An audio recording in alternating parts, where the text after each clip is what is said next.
What's up, everybody? It's your favorite show's favorite show, Get a Bucket. I'm your host, Trey, and as usual, I hope you're all having a wonderful, wonderful day. Today, we're going to talk about my 2025 NBA Draft Lottery recap. But before we do that, please make sure to hit that like and subscribe button, comment, tell anyone about the show. Trying to get the ratings up a little bit, just a little bit. But like I said, we're going to talk about the 2025 NBA Draft Lottery recap.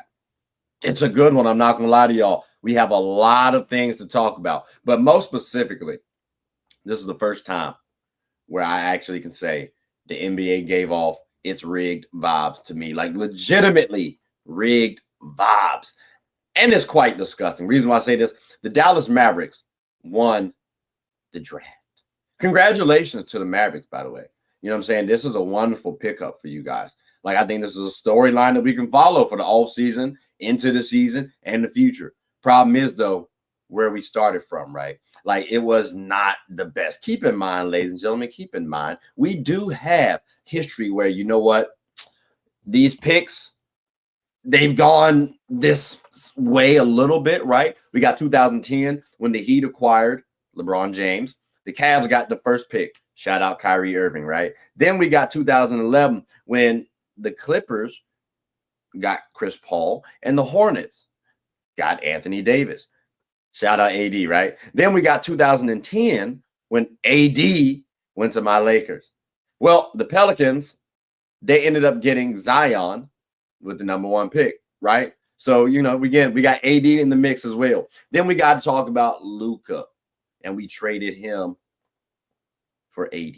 Like, we have situations, ladies and gentlemen, where we have seen these teams make picks, right? After a weird offseason or a weird trade, okay? So that has occurred in the past. The problem I have is where this is coming from. Again, everybody that I just listed off is in this mix. We got Anthony Davis. We got Kyrie Irving, okay? So it applies to Luka Doncic. To Cooper Flagg now as well, along with Luka Doncic. They're all in this mix right now. But this is why this is my problem. Okay, this is my problem. The percentage odds that we had for 2024. Let's go back to 2024 real quick. The Pistons, Wizards, Hornets, they were supposed to get the #1 picks, right? Notice how the Wizards were at the #1 odds yet again. They were in the thick of things for the #1 odds. Couldn't get it. Let's now go to 2025. The Wizards are yet again in the thick of things. You got the Jazz, the Wizards, the Hornets. Ladies and gentlemen, these are the orders in which the worst teams are ranked, from worst to least worst. Like, that's what we're looking at right here. So when I see the Dallas Mavericks get first, the Spurs get second, remember, this is where we're coming from. Let's look at the Spurs real quick. Spurs had a 6% chance at winning. There are 1, 2, 3, 4, 5, 6, 7 teams before we get to the Spurs, but they get #2. All right, cool. But like the Mavs and ladies and gentlemen, again, I listed off those weird trades that occurred, right? So when the Mavs do this and they get the #1 pick, does it not sound like that? And keep in mind, I mentioned this happened before. So what's the difference? Well, the difference is those teams that actually did get the #1 pick, they were a bad team. The Mavs were injured.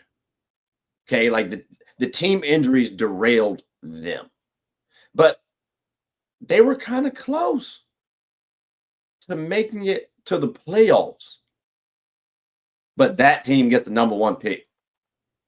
I do understand Nico Harrington getting death threats, and you want to maybe try to save the man's life. I do hear that, Adam Silver. I understand you trying to be a hero.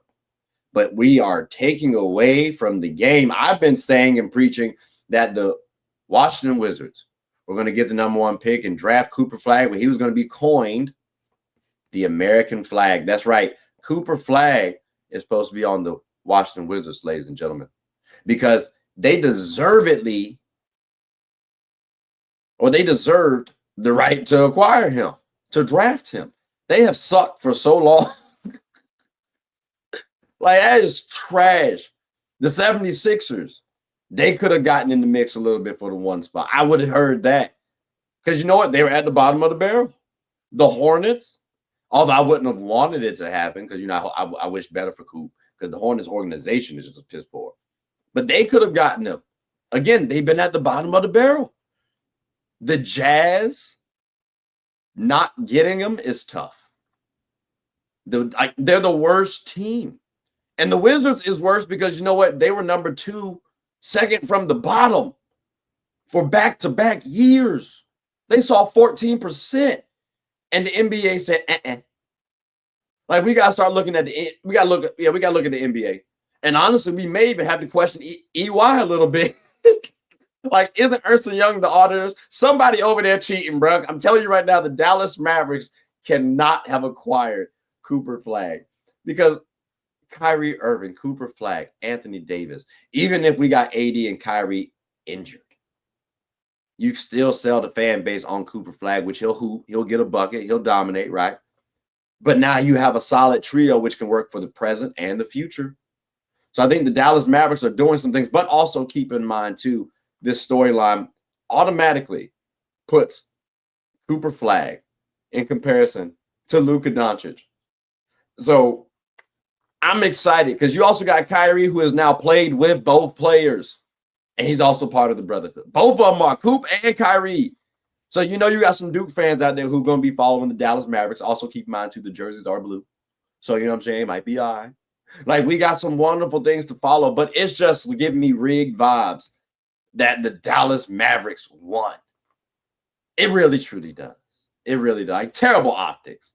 Again, this does affect the future of the NBA.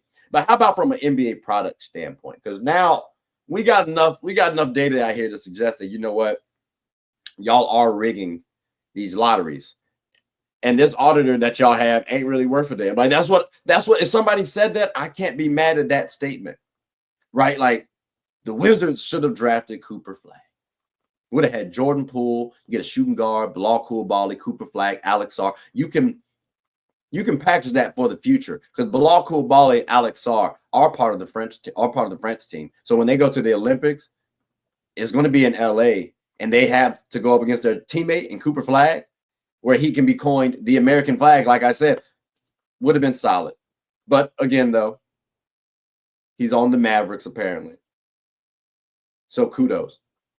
But yeah, it's just wild. I wouldn't have assumed. I wouldn't have guessed he would have gotten to #1 pick. Like, not him, the Mavericks. Like, I knew Cooper. I knew Cooper was going #1. That was easy. Anybody with a brain knew he was going #1. But yeah, this right here, I'm baffled. But I am definitely curious what y'all thought about this trade. I'm sorry, about this acquisition. Because for a second, too, I was thinking the Mavericks might be able to sell and trade Cooper Flagg and get a Giannis Antetokounmpo. Now you got Giannis and AD. Ooh. But again, I think you do want to keep Cooper Flagg. And I think the Mavericks are doing right by keeping Cooper Flagg. So we have to pay attention to Cooper Flagg for a multitude of reasons. 1, because of the team. 2, because of who the Mavericks just traded. And 3, because he's the #1 pick. 4, because he went to Duke. Like, there's so many reasons to follow Cooper Flagg. So I'm going to be looking and paying attention to this. But yeah, this lottery was wild. It provided a lot of storylines. I'll give y'all credit, NBA. Y'all did y'all things in terms of entertainment value. But yeah, this was crazy. But ladies and gentlemen, I want to know what y'all all thought about this lottery. Because a couple other teams should have won the lottery, if we're being honest. But the Mavericks did get it. So that is what it is. So like I said, comment below. Let me know what y'all thought. But I want to know. So that's the end of the episode. So please make sure to like, subscribe, comment, tell anyone about the show. My name is Trey. I'm the host of Get a Bucket. Hope you all are having a good one. Take care.